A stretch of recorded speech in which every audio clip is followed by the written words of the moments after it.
So, how's it going? Today's video is about how to snell 300-pound mono and 368-pound 8-strand wire. I don't know if you can get 7-strand wire that heavy, possibly you can, but you certainly can't do this with it. The hooks we're going to be using today are Mustad Demon Circles 10s 14-0. Really nice hooks, some of my favourite hooks, due to the fact that they got a very short shank and they turn them out very quickly. Very strong, very sharp. Let's get going.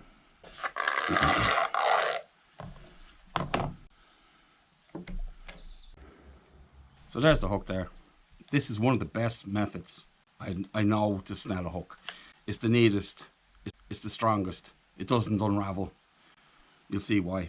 The only drawback is you have to attach the hook to the snood before you attach it to the rig. Okay, yeah. You start off by laying the tag underneath the hook. Then you make a loop, like so. Yeah. So now the loop, not the main line of the snood, goes around the shank of the hook. Once, and you pull that out. Twice. 3 times. 4 times. You really want about 5 full turns on the shank of the hook, just to be sure. There we go. 6 times makes 5, in my world anyway. So then you take it and you unravel it like this, as much as you can. Moisten it, top and bottom, and then just draw it slowly till it shuts.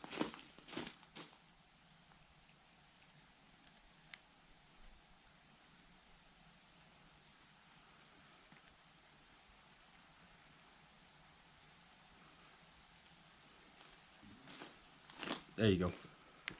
Last one done. You tighten it up. I recommend you use a hook puller for this. You don't want one of these things in your hand. So that's it tightened there now. As you can see, everything's trapped, so it can't unravel.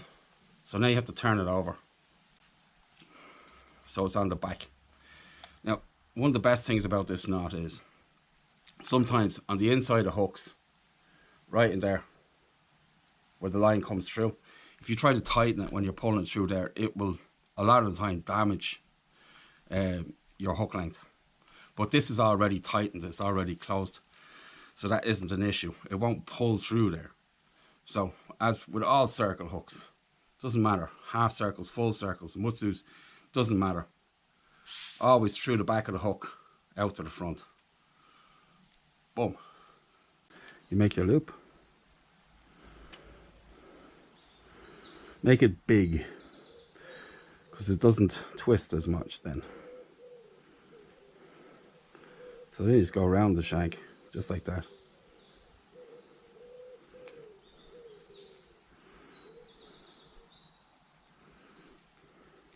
If this is too long, you got to pull it through the loop. Also, that's also another reason to make it a big loop, so you don't have to work so hard with this tag. So we good? So I'm just unwinding it a little bit. You can't do it all the way, but it helps. Then loads of lubricant, both up and down. Pull it slowly. It will always jump in the beginning. Just keep on winding it as you go.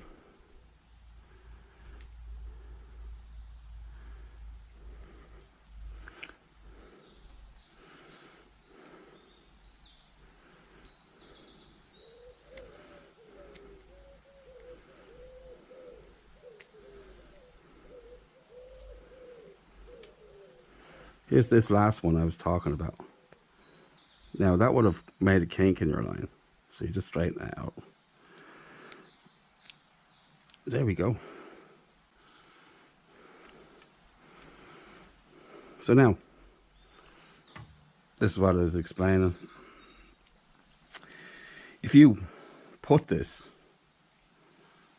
through here and tighten that knot, as it tightens, it'll rub off this bit here, this joint here where the hook was closed. Now on some hooks, especially Mustad, the more expensive ones, they will weld this and they'll polish it so that doesn't happen, and also it makes it stronger. But these hooks, they're really strong. It's not necessary. You just need to be aware of this when you're tying them, is to do it this way so you don't damage your line. So then you just flip it over to the back, pull it through. That's it. That last little bit of tightening there, believe it or not, if I hadn't closed it first of all, it would have damaged it. It hasn't, but it would have.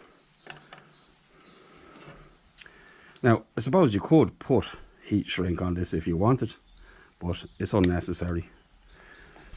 If you're worried about it slipping or something, just melt the end of it.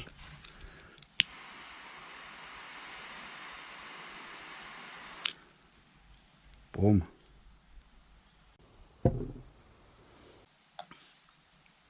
So that's it. 300-pound mono. On to the next. The big boy of the group. This is a 14-0. Really, really big gauge. These are also inline hooks as well.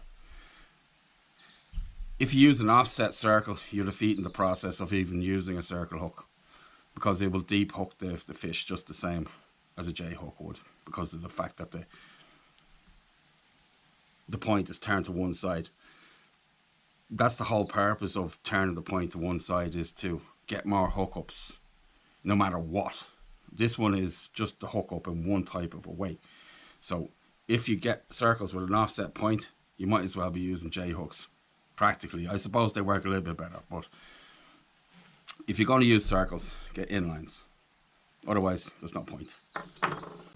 Anyway, this is, as I said, 368 pound, 49 strand wire.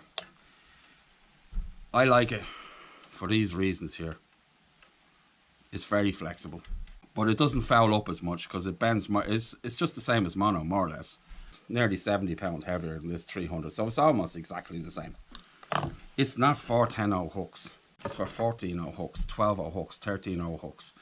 The size difference is quite amazing as they go up in the patterns. 10-0, 14-0. I mean, there's a huge difference there. So just as before, exactly the same. Tag goes on the bottom. You make your loop, like so. And then you start your turns. Once, twice, 3 times, 4 times.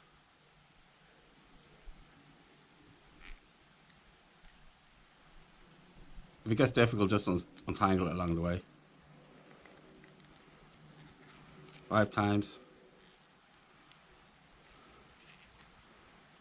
6 times. The heavier the line, you don't have to do it quite as much as you would normally. Now, there's a polyurethane coating on this, and you have to put a lot of lubricant on it, otherwise it will burn and it will curl, and you don't want that. So take your time and do it carefully.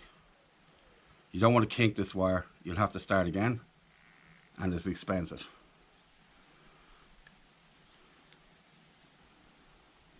It's coming through now. There's that last loop there. It's a bit difficult, so I'll just turn it over like that, and now it's ready to go. It would have kinked if I hadn't have done that. You'll feel it when you're doing it anyway. Make your loop as big as possible. Then let's go for it.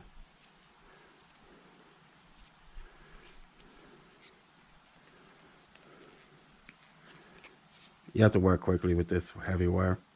Your hand will get tired really quickly otherwise. So we got what we need.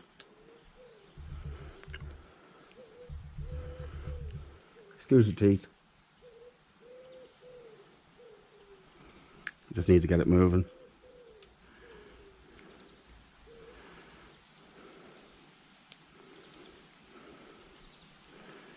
There's that last bit I was telling you about. This one hasn't kinked. So there we are. That's it, nearly closed now. Just help it a little bit. That's it, closing there at the back. So you just even them out a little bit. They need a little bit of encouragement to sit neatly, but not much.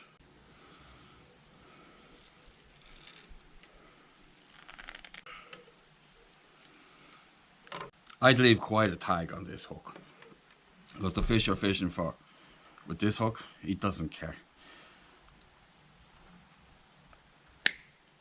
You could put one more turn on that, but there's 6 turns and I think it's plenty. I think you get away with 5, to be honest with you. That's it. Then, because it's tightened, especially with this type of wire, if I had to tighten that through the eye of the hook, it would have stripped all the plastic off that. And now your wire is exposed and it will rust. And then you're going to be compromised. You won't want to use it, you'll have to retie it. So we don't want to damage the coating on the line if we can help it, because it is expensive. So that's it. 14.0 and 10.0. The best Snell you can get. Nice. So I'm Billy. This is Billy Snelling Hooks. Thanks for watching. Wherever you are in the world, fish on. And remember, I will see you on the beach. Bye.